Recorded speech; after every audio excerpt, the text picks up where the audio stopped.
dignified when you keep nudging my ribs with that pickle fork. I'm afraid you're more at home with a tennis racket than a foil, Dad.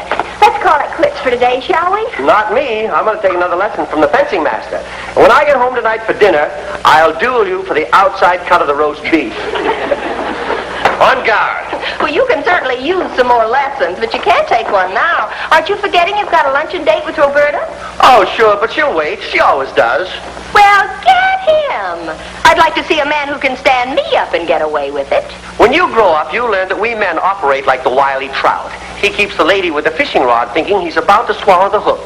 Then he swipes the bait and swims gaily off with a trouty grin. Just a word of warning from a girl who hasn't grown up yet to an overage Peter Pan. If you don't want to lose Roberta, don't take her for granted. Run along, child. You fish your way and I'll fish mine. Let Roberta wait for lunch. It'll do things for a figure.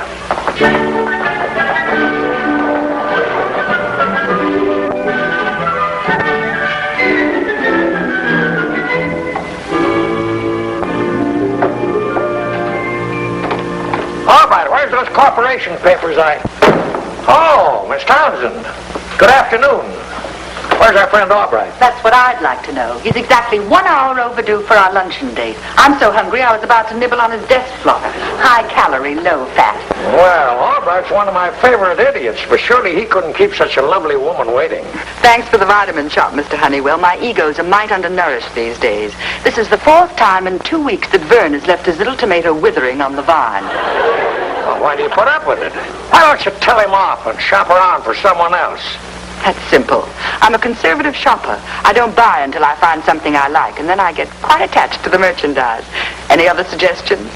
Maybe I have at that. Why don't you marry him? Marry Vern? There's not much chance of orange blossoms when I can't even get a mixed green salad out of it.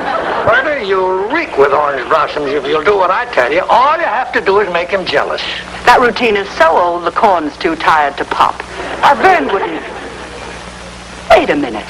Why are you so anxious to marry me off to Vern? If I know you, there must be an angle. There is. My interest is purely selfish. Margie needs a mother, and you're the only woman I know of that can handle her. So that's it. What's Margie up to now? Well, nothing for the moment, but I'm buying insurance for the future. What do you say? What do I say? What does Vern say? It takes 2 to tango, you know, especially to the wedding march. Look, I'll get an actor to play Vern's rival for your heart and hand. He'll think he's about to lose you, and he snatches you right out of his rival's arms to the altar. How's that? But if Vern doesn't snatch, do I snitch? You tell him nothing, and above all, you tell Margie nothing. Swear you won't say a word to her no matter what happens. Margie's the last one I'd want to know that my admirers were on salary. I'll arrange everything. I'll hire a romantic Frenchman. If there's anything that rouses us males, it's a Latin lover for a rival. Why, if Albright doesn't fight for you, it's un-American. I must say the thought of using such unfair tactics has always been offensive to me, but I also think it's a better offensive than Notre Dame's. Should we call the casting office?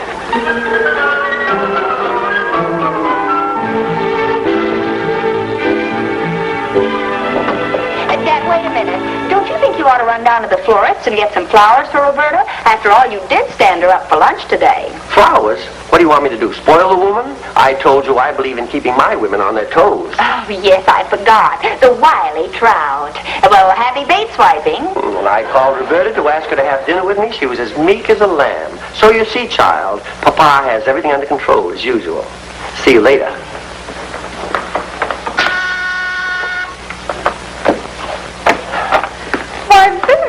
Oh, you're all dressed up. You don't usually shoot the works when we dine at our little Italian place. Dine? Oh, Vern, I'm afraid I've been very naughty. I forgot all about our dinner date. You forgot me? The champagne is nice. I have the key to the apartment. Oh. Pepe, this is one of my neighbors, Mr. Albright. Vern, Major Vidal. How do you do? How do you do? Pepe just arrived in New York with a French fencing team, and he's planning on staying in America indefinitely. Isn't that wonderful? After I cross the ocean to see you, I cannot run away again so soon, eh? Roberta tells me your daughter Margie has interested you in fencing. But you are so wrong, my dear.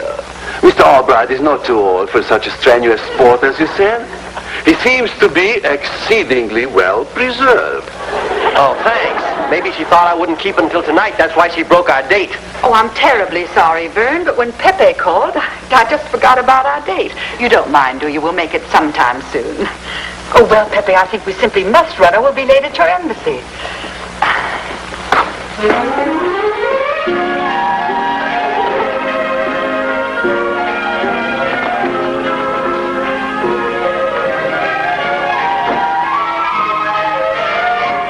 Well, what do you hear from the wily trout? Now listen, Roberta. I think you're treating me pretty shabbily. I've been trying for a solid week to get a date, and you're always tied up with that grinning Frenchman. If he's on the fencing team, why doesn't he spend some time fencing? Let's not be naive, Vern. After all, Pepe has his evenings free, and I feel flattered that he devotes so much time to plain little old me. Tomorrow night? Oh, I'm sorry. There's a party at the French consul. But we'll get together soon, maybe for lunch one day. Bye. Oh, that Frenchman. I'd like to use his fencing foil as a spit and barbecue him. Now, temper. I take it there's no use asking what's new. Oh, Roberta's going out with that Frenchman again tonight. All right, why don't you face it? From what you tell me, this man is handsome, dashing, the real lover boy type. You wrap that up in a uniform and bluey, you're just a memory. Now, wait a minute. I'll admit he's younger than I am, but That's enough to butt your head up against right there, old boy. You're no spring chicken anymore.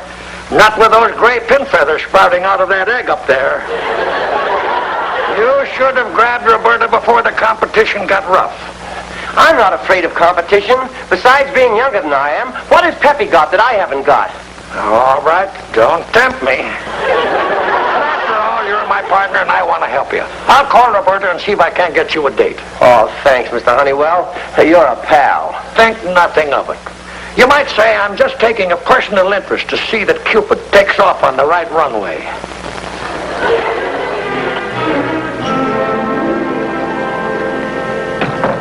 That you, Margie? Why, Dad, what are you doing home on a Saturday afternoon? I'm having cocktails with Roberta this afternoon. Oh, did the Frenchman leave? He did not. Apparently, Roberta realized what she's been missing lately, so she invited me over for cocktails. Oh, I see. You're getting out of your wet blanket and into a dry martini. Oh, flowers and candy. Now you're getting smart. So she called you, huh? Yes, but I'll have to admit that Mr. Honeywell helped a little. You know, sometimes I think that I've underestimated his feeling for me. He called Roberta up himself and told her that she wasn't being fair to me. Well, whatever did the trick, I'm really glad. You and Roberta sort of belong together. Well, here's where I bring a little sunshine into her life.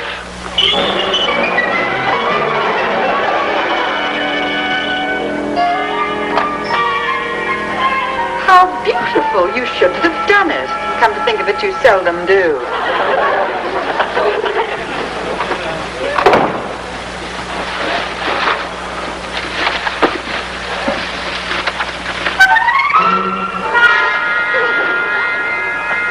And candy. My, we're living it up today.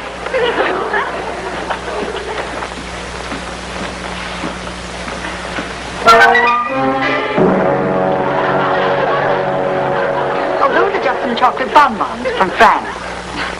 Now sit down and I'll get you a cocktail. What would you like? Oh, let's have one of those frappe drinks we used to have at that little bar, you know, with a dash of Pinot. That's one import from France that I do approve of. Oh, that's exactly what we're going to have. How did you guess? Are the cocktails ready, dear? Coming, my sweet. Too sweet.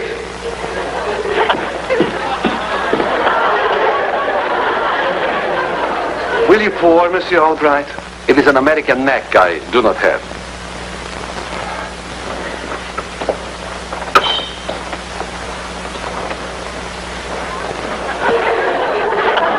I'm so glad you could join us, Vern. Pepe is so anxious to learn all about American businessmen. He'll be looking for a job soon, and I thought perhaps you might be able to help him. Any openings in your firm? Oh, my darling, the cocktail hour is no time to talk the business affairs. Monsieur is a swordsman. We will discuss The art of fencing, as you call it in America. Oh, I'm sorry I was being selfish. But I want Pepe to be so happy here that he'll never want to return to Paris. Well, I'll go and fix some canapes and leave you to your man talk.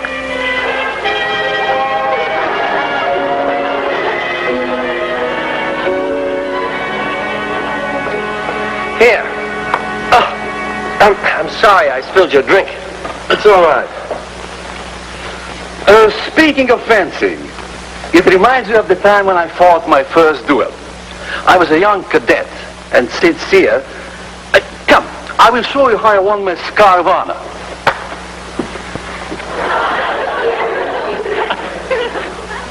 I'm good. I surveyed my opponent. He was an older man such as you, a man of skill, but I was not afraid of him. My épée like lightning played about his body. One moment, monsieur. This uniform binds the sword arm. Do you mind if I slip into something more comfortable? Excuse me.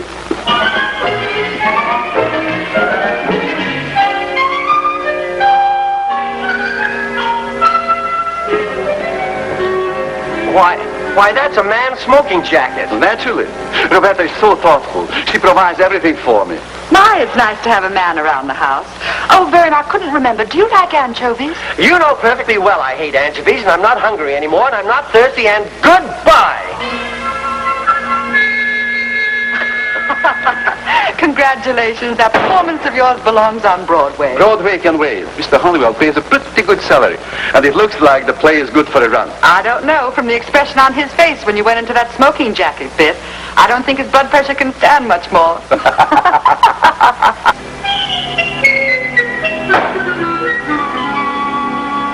Dad, what's the matter? I thought you had... So did I, but that Frenchman beat me to it with candy, flowers, and himself. Pepe was there? And not only there, but Roberta keeps a smoking jacket in her closet for him. Now, what do you think of that? No fooling. Margie, Roberta's lost her head over this guy completely. Why, she even wanted me to get him a job so he could stay in town.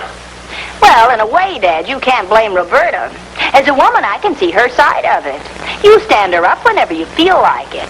Then along comes a romantic guy like Pepe who gives her the attention she deserves. No wonder she flipped. I'd do the same thing. If you ask me, this continental lover stuff is the bunk. Pure propaganda. What has he got that's so devastating to women? Attaboy, Dad, tell him.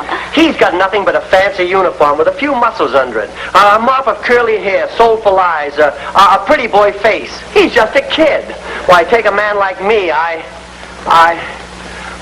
just don't stand a chance against a guy like that. Now, you stop talking like that. Oh, we've got to face it. I'm not a chicken anymore. Look at these gray pin feathers. I'm just an empty husker, all a mockery of the man that used to be. Oh, Roberta knows me for what I really am. Oh, cut it out. Dad, sometimes you make me sick. What's the matter with you anyway? Are you a quitter? Are you going to let this pipsqueak Pepe steal your gal without a fight? A fight? Yes, fight. The Albrights have always fought for their women, and you're not going to give Roberta up without a struggle if you're a true Albright. I can tell you this, there never was a woman who didn't admire the caveman type. And I don't mean cave in. You know something? I'd enjoy belting Pepe right in his classic nose, and I think I'll do it. It's my patriotic duty. I'll show them what happens when a foreigner messes around with a red-blooded American.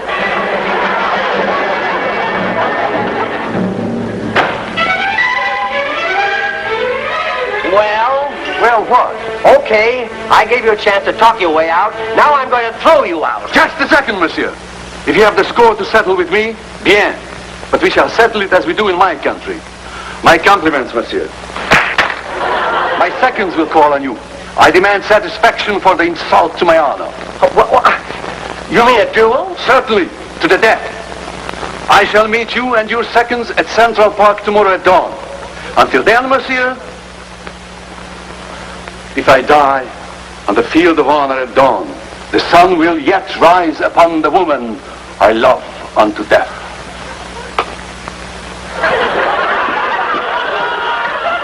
A duel? Is that guy crazy? I suppose you'd call it crazy to fight for the woman you love, but Pepe is a man of honor.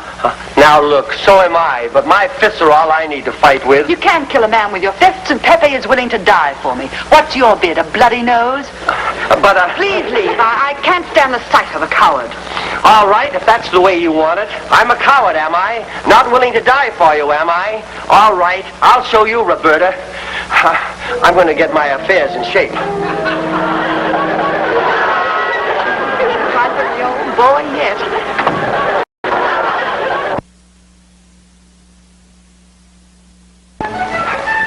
No, Dad, you can't mean it. Not a duel. Yes, a duel in Central Park at dawn tomorrow. I'll show Roberta the kind of a man she's lost. But you're a terrible fencer, and he's on the fencing team. He'll skewer you like a shish kebab. What does it matter? Better death than dishonor. You can't do it. It's insane. It's not insane to fight for the woman you love. You said so yourself. If I die at dawn in the field of honor, the sun will yet rise on the woman I loved unto death. You can tell that to Roberta in your own words.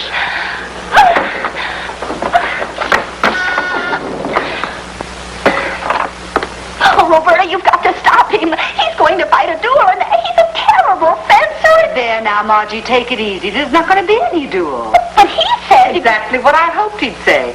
Come on in, Mother Townsend will tell you the facts of life.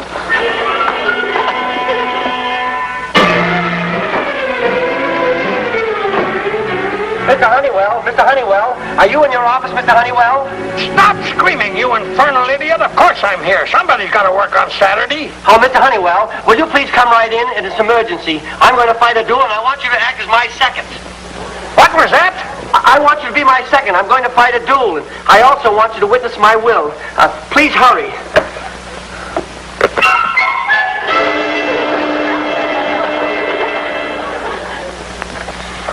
Last will and testament. I, Vernon Albright, being of sound mind. Sound mind? What am I talking about? I must be nuts. That guy's liable to kill me.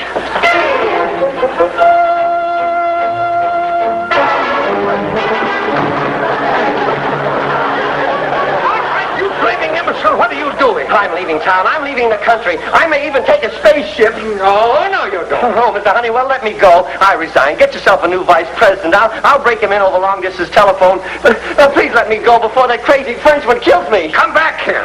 Is that what you meant when you said you were fighting a duel? Yes, even if he doesn't kill me, he'll make a laughingstock out of me in front of Roberta. I can't fence my way out of a paper bag. Now, wait a minute. Does Roberta know about this duel? Yes. That idiot actor. He's gone too far, the big ham. He's defeating my whole purpose. Actor? Purpose? All right, I'm going to pay you a compliment you don't deserve and treat you as if you had a brain. Oh, thanks. Now, you listen to me. I'll tell you all about it, but first I've got to be sure of one thing. Do you really care for Roberta? I do. Do you want to be an important part in her life? I do. And do you admit that you're wrong in taking her for granted? I do. Then I pronounce you man and wife. But I haven't married Roberta. No, but you're going to if I have anything to say about it. All we have to do is revise the plot. But Mr. Honeywell, I don't get it. Naturally, you never did. Now, I'll call Pepe on the phone. You get your sword arm ready. Well, at least it's proved one thing. That Dad really thinks an awful lot of you, even if he does take you for granted sometimes. Poor dear, he was even willing to fight a duel for me. Let's end the suspense and take him off the hook, shall we? I'd better check the office and see if he's still there. What am I talking about? If I know Dad, he's probably at that fencing salon right this minute taking a few frantic lessons. Let's go down and give him his reprieve.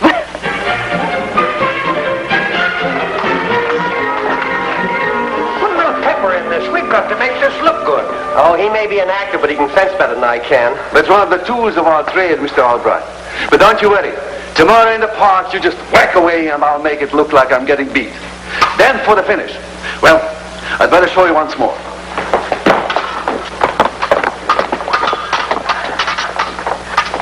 What did I tell you? Dad's hot at it. Let's take a look and see how he's doing.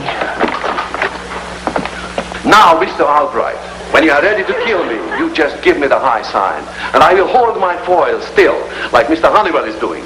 Then, you bind and run me through.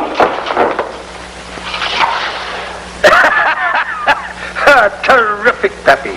That ought to make Roberta think that Vern's the greatest swordsman since Errol Flynn. Why, that old double-crossing.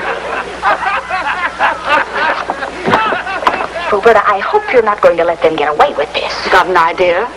We'll have to have a little talk with that sterling actor, Peppy Vito. And? We'll pay his price for another slight change in the plot.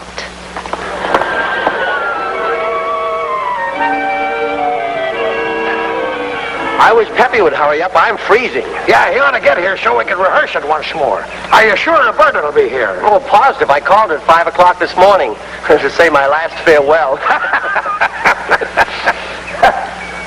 Peppy gave you your share of the money we paid him? Oui, mademoiselle. Good. Then you know what to do. Scares the pants off of your papa. Well, within reason. After all, there are ladies present. Good luck, and don't hurt him, will you? No.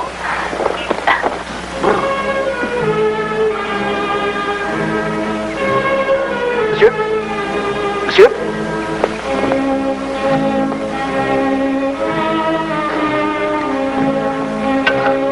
En garde, monsieur. What the... Who are you? I am Henri Vito, brother of Peppy Vito. En garde, monsieur. Hey, wait a minute. Where's Peppy? He is at home beneath the covers like the coward he is. I have taken his place to defend the honor and name of Vito. En garde, monsieur, before I run you through like a pig. Oh, hey, wait a minute. This guy means business. En garde, monsieur.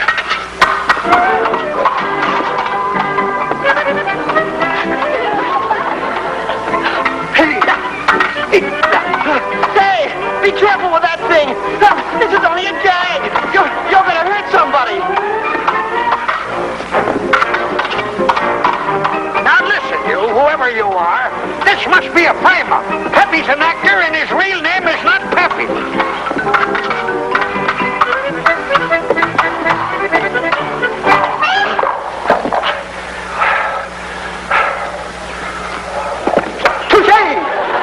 En garde, monsieur.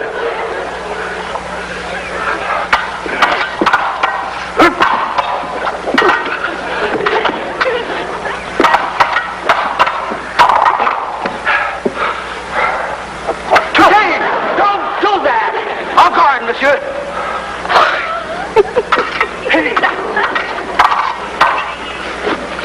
Now stop all this nonsense. I tell you, I know this is a phony. Aha! Both en garde.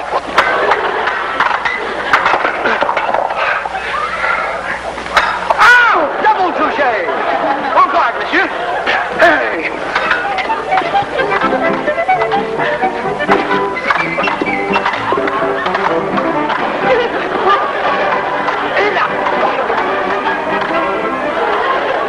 What's going on here? They'll hear you.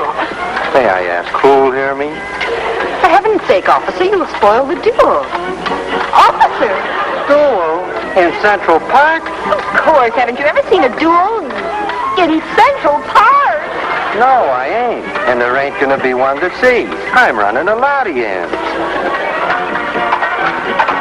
Break it up. You're all under arrest. Oh, but what for? We weren't doing... Margie! Roberta!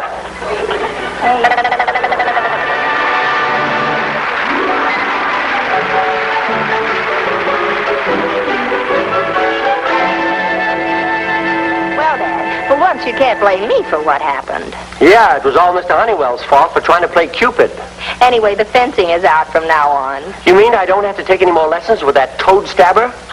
Too dangerous. But you do need exercise. So I've enrolled you with a man who'll exercise your muscles for you. You're going to take lessons from a professional wrestler. Well, that's my little Margie.